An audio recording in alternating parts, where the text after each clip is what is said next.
La madrugada del 15 de agosto de 1945 estuvo a punto de cambiar la historia del mundo. Mientras millones de japoneses esperaban escuchar por primera vez la voz de su emperador anunciando la rendición, un grupo de militares desesperados se movía en las sombras intentando impedirlo. Creían que detener ese mensaje significaba salvar la nación, pero también estaban dispuestos a derramar sangre para lograrlo. Existe una posibilidad real de que, si su plan hubiera funcionado, el conflicto más devastador de la humanidad habría continuado sin un final claro. Pero claro, si comprendes qué ocurrió esa noche, podrás ver cómo un solo gesto, una sola decisión humana, puede frenar el desastre o desencadenarlo. Lo que sucedió en esas horas ha sido narrado en documentos militares, diarios personales, reportes oficiales y memorias de los propios protagonistas. Y aún así, muy pocas personas conocen quién fue el hombre que encabezó el golpe, que lo llevó a desafiar al emperador, cómo pensaba, cómo vivía y que lo empujó a jugarse la vida en un acto tan extremo como inútil. Una sola pieza de esta historia contiene un detalle que casi nadie conoce, y cuando lo descubras, entenderás por qué su intento estaba condenado desde antes de comenzar. Antes de comenzar, ¿por qué no te suscribes y te unes a nuestra comunidad apasionada por la historia y la cultura? Aquí descubrirás relatos fascinantes, misterios ancestrales y curiosidades que han dado forma al mundo. Mientras lo haces, activa la campana de notificaciones para no perderte ninguna de nuestras increíbles historias.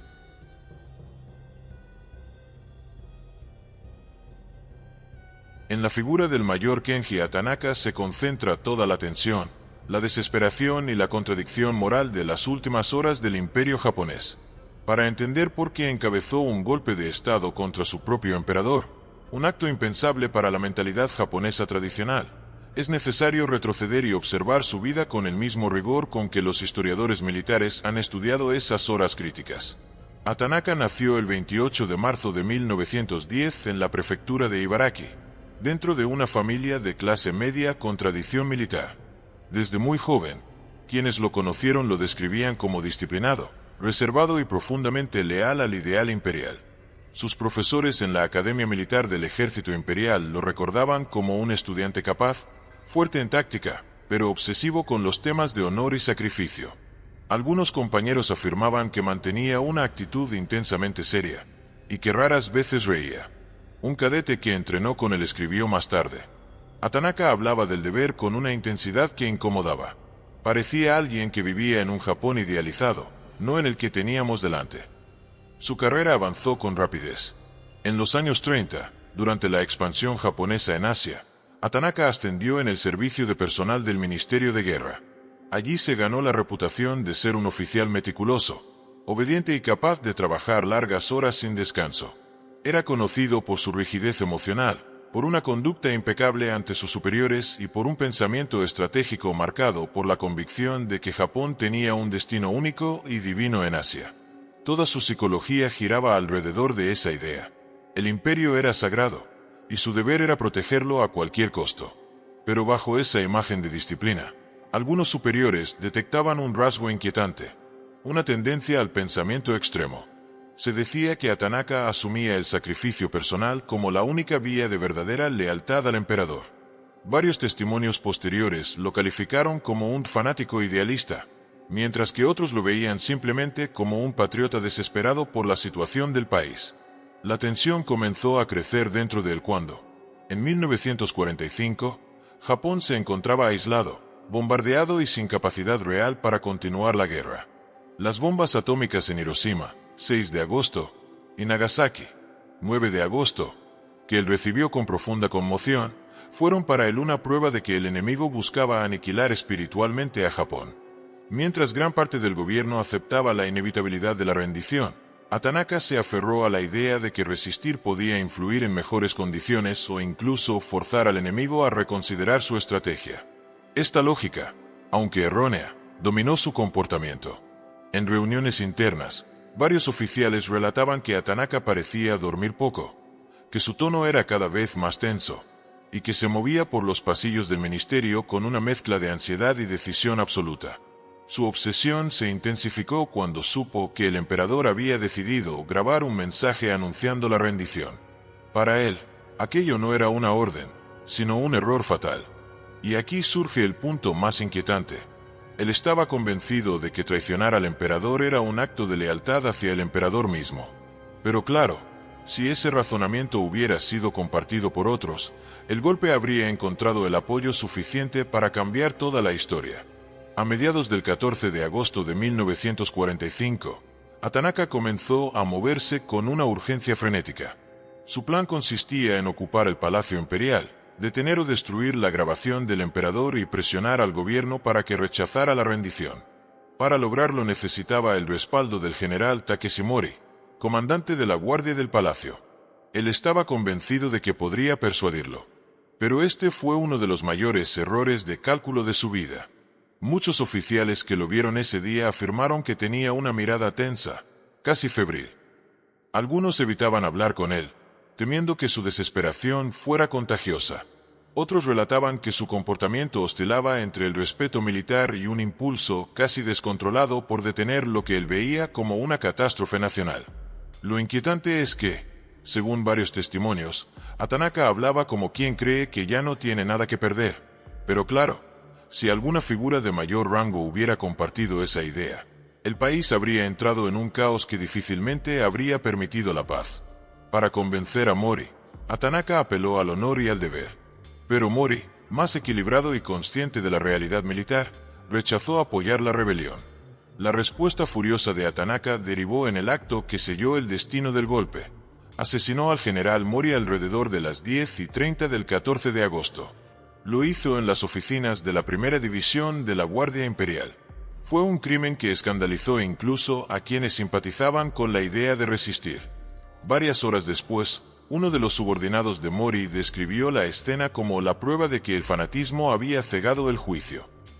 Este asesinato tuvo repercusiones inmediatas. Oficiales que inicialmente estaban indecisos se apartaron del plan, horrorizados por el exceso. Otros comenzaron a ver a Tanaka no como un patriota, sino como un hombre hundido en una mezcla peligrosa de orgullo herido, desesperación y distorsión moral. Su imagen dentro del ejército, que hasta ese momento se mantenía como la de un oficial obediente, quedó marcada por ese acto extremo.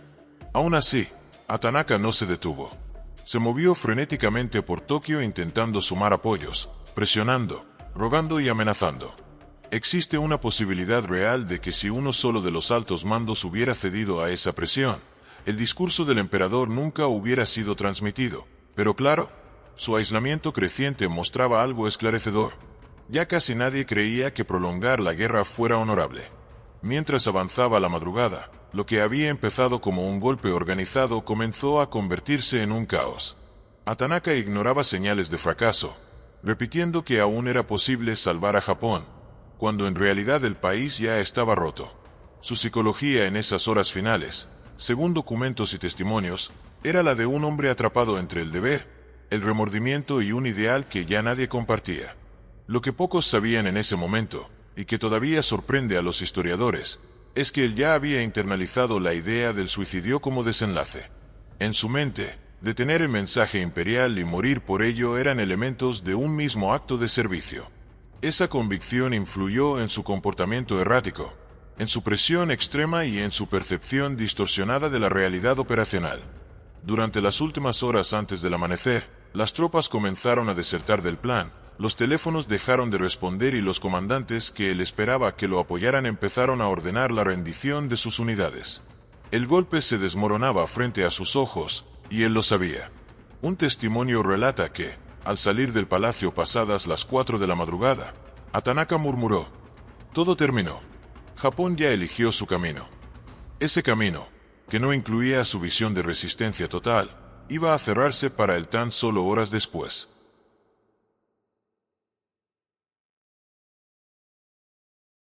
Cuando comenzó la madrugada del 15 de agosto de 1945, el golpe encabezado por Kenji Tanaka ya estaba herido de muerte, aunque él se negaba a aceptarlo.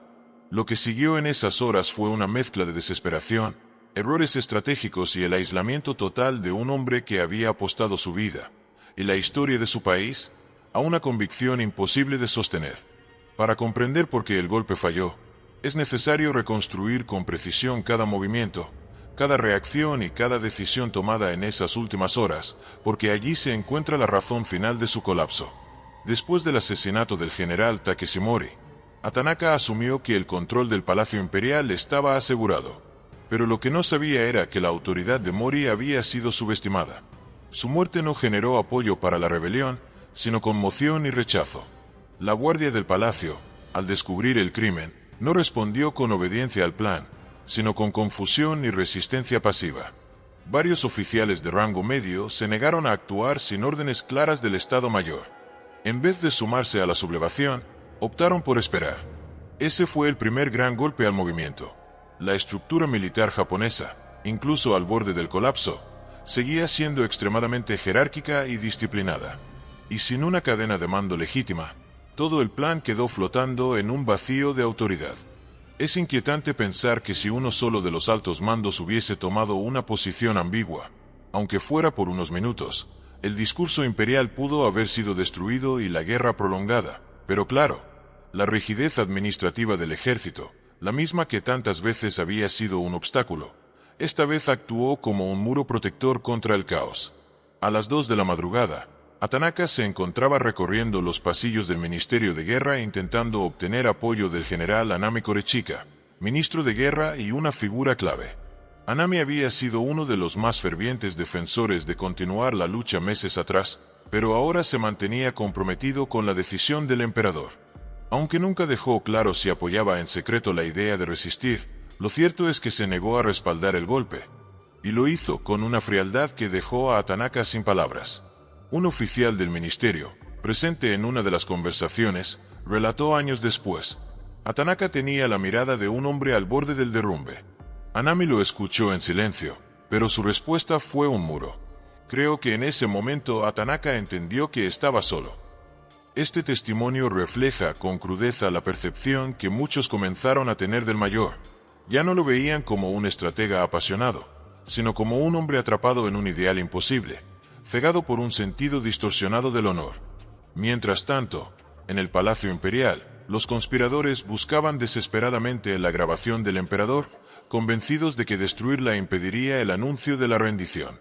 La grabación, realizada horas antes por Hirohito, estaba protegida dentro de una caja fuerte en un área del palacio conocida como el Kashikodokoro, el santuario imperial. Los registros muestran que la búsqueda fue torpe, lenta y llena de contradicciones. Los conspiradores no conocían completamente el diseño del palacio, se perdían en los pasillos, discutían entre ellos y carecían de liderazgo claro. Un guardia del palacio declaró posteriormente: eran muchos, pero parecían perdidos. No tenían coordinación. No sabían qué hacer primero. Esta falta de orientación operativa fue otro factor decisivo. Un golpe de Estado no solo requiere convicción, necesita logística, inteligencia y sobre todo un equipo cohesionado. Tanaka, en cambio, tenía solo fragmentos de apoyo disperso y un clima de confusión creciente. Mientras las horas avanzaban, el reloj se convertía en el enemigo principal. A las 3 de la madrugada, uno de los conspiradores, Masataka Ida, intentó contactar al general Shifuichi Tanaka, comandante del distrito del este de Japón, esperando que él endosara el golpe. Tanaka, sin embargo, reaccionó con furia al enterarse del asesinato de Mori. De inmediato ordenó que la rebelión cesara y que los subordinados regresaran a sus posiciones.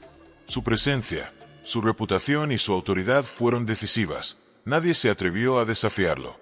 Con su sola intervención, el equilibrio se rompió. Existe una posibilidad real de que si Tanaka hubiera llegado una hora más tarde, los conspiradores habrían tomado la sala de transmisión y aparecido ante la nación en lugar del emperador. Pero claro, la firmeza de Tanaka dejó claro que el golpe no tenía ningún respaldo institucional real. Mientras todo esto ocurría, Tanaka seguía moviéndose por Tokio como un hombre poseído. Testimonios lo describen conduciendo de un lado a otro por calles oscuras, golpeando puertas, intentando convencer a oficiales clave, suplicando, gritando, buscando cualquier fisura que pudiera cambiar el rumbo de esa madrugada. Su psicología en estas horas revela una mezcla amarga de negación, orgullo herido y una convicción tan profunda que ya no distinguía entre salvar a Japón o salvar su propia visión de Japón. Entre las 4:30 y las 5 de la madrugada, las líneas telefónicas comenzaron a restablecerse y las órdenes oficiales se impusieron. Los conspiradores en el Palacio Imperial se retiraron gradualmente al darse cuenta de que ningún refuerzo llegaría. El golpe había terminado. Cuando amaneció, Atanaka recibió la noticia más devastadora. La transmisión del emperador, Gyokuon HS, se realizaría al mediodía. No había marcha atrás. Se dice que, al escuchar esto, quedó en silencio por varios minutos. Luego se dio la vuelta, subió a su motocicleta y comenzó a circular por Tokio repartiendo panfletos escritos a mano, explicando sus intenciones y pidiendo comprensión. Aquel acto, extraño y trágico, mostraba a un hombre que ya no luchaba por ganar, sino por ser entendido. Solo quería que supieran que lo hice por el país, diría en su último escrito. Sus palabras finales fueron entregadas a un compañero de armas. Deseo profundamente que el pueblo japonés nunca me juzgue como traidor, pues actué desde el amor por mi patria. A las 11 de la mañana, con la transmisión imperial a solo 1 hora, Atanaka, junto al capitán Hiroshi Izaki, se detuvo en la Plaza Ibiya. Allí, frente al edificio del Ministerio del Interior, se quitó el gorro, se arrodilló y se hizo el seppuku. Tenía 35 años. Su último gesto, según testigos, fue intentar colocarse correctamente el uniforme ensangrentado, como si incluso en la muerte buscara mantener la dignidad militar que sentía que había perdido. La autopsia reveló que murió casi de inmediato debido a la profundidad del corte. El capitán Shiizaki lo siguió segundos después. Fue el final simbólico de un movimiento que nunca logró tomar forma y que, paradójicamente, buscaba proteger al emperador desobedeciéndolo. Los días posteriores estuvieron cargados de rumores y leyendas. Algunos aseguraban que Atanaka había actuado bajo una orden secreta del emperador que nunca llegó a conocerse. Otros decían que había perdido la razón tras ver la devastación de Hiroshima. Ninguna de estas teorías tiene respaldo documental, pero muestran lo difícil que fue para el Japón de la posguerra comprender a un hombre que murió convencido de hacer lo correcto, aunque caminó directo al desastre. Lo más inquietante de este episodio es que un solo acto, un solo retraso, o un solo oficial indeciso pudo haber cambiado el final de la Segunda Guerra Mundial. Pero claro, el fracaso de Atanaka dejó una lección silenciosa. Incluso en el caos, algunas estructuras resisten para evitar que el mundo caiga en algo peor.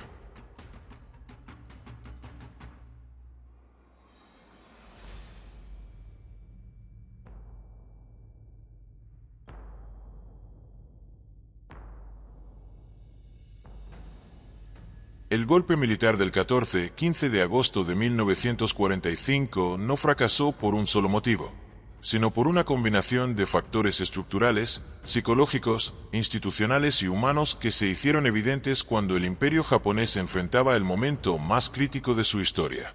Para comprender por qué no prosperó, es necesario analizar qué reveló este episodio sobre los hombres que lo intentaron y sobre el Japón que se desmoronaba. En primer lugar, el movimiento estaba condenado por su propia naturaleza. Japón, incluso al borde de la derrota total, era un país profundamente jerárquico, disciplinado y ritualizado. La obediencia al emperador no era simplemente un deber militar, era un principio espiritual, una columna vertebral cultural. Pretender salvar al emperador desobedeciendo su decisión directa era, en esencia, una contradicción imposible de defender ante la mayoría de los oficiales. Existe una posibilidad real de que, si el emperador no hubiera dejado tan clara su voluntad de poner fin a la guerra, la resistencia interna habría sido más fuerte. Pero claro, la contundencia de sus palabras dejó sin espacio para ambigüedades. Además, el golpe carecía de apoyo real entre los altos mandos.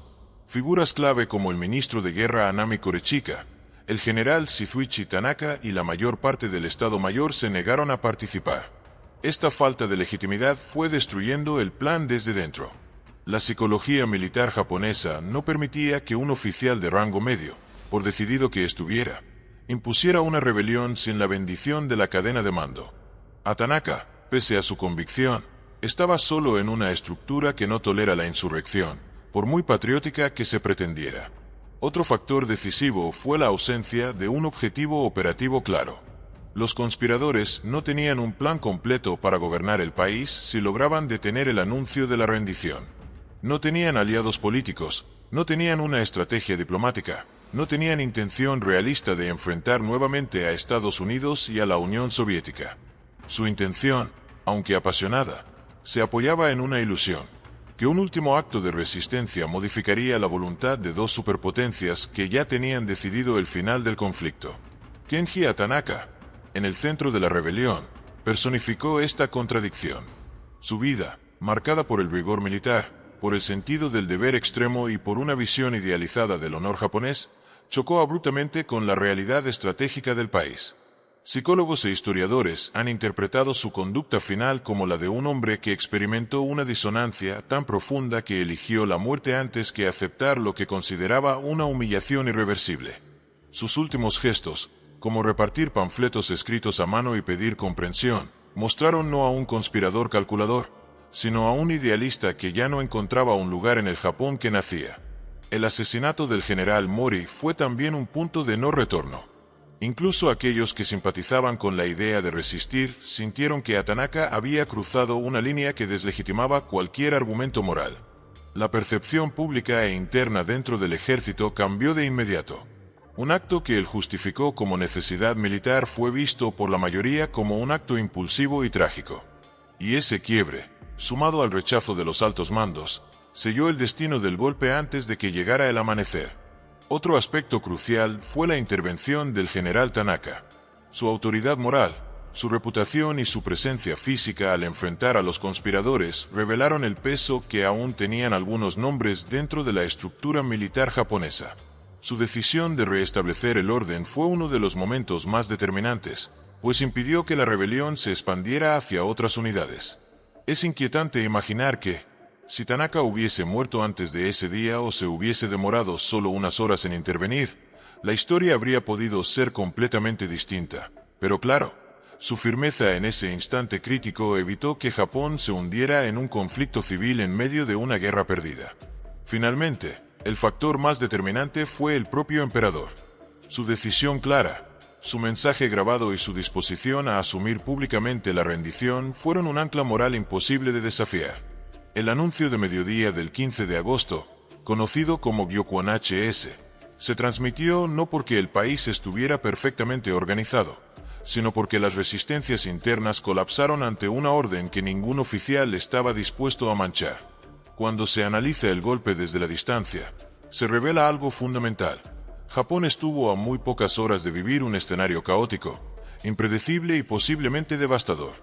Una sola fisura en la cadena de mando, un solo oficial indeciso o un solo retraso en la respuesta de Tanaka pudo haber cambiado la historia mundial. Pero claro, esa suma de factores que parecían frágiles fue precisamente la red que impidió una catástrofe mayor. La muerte de Tanaka, suicidándose como último acto de protesta, lealtad y desesperación, cerró simbólicamente el capítulo final del militarismo extremo en Japón. Su historia quedó como un recordatorio de lo que ocurre cuando el fanatismo se disfraza de patriotismo, cuando la convicción no se acompaña de análisis, y cuando un hombre intenta enfrentar solo el peso del destino de una nación. El fracaso del golpe no solo permitió que Japón se rindiera sin caer en un conflicto interno, permitió que el país comenzara, con dolor, destrucción y vergüenza, el largo camino hacia convertirse en una sociedad democrática, estable y profundamente transformada. Y así, lo que estuvo a punto de ser un último estallido de violencia se convirtió en una de las decisiones más trascendentales de la historia moderna.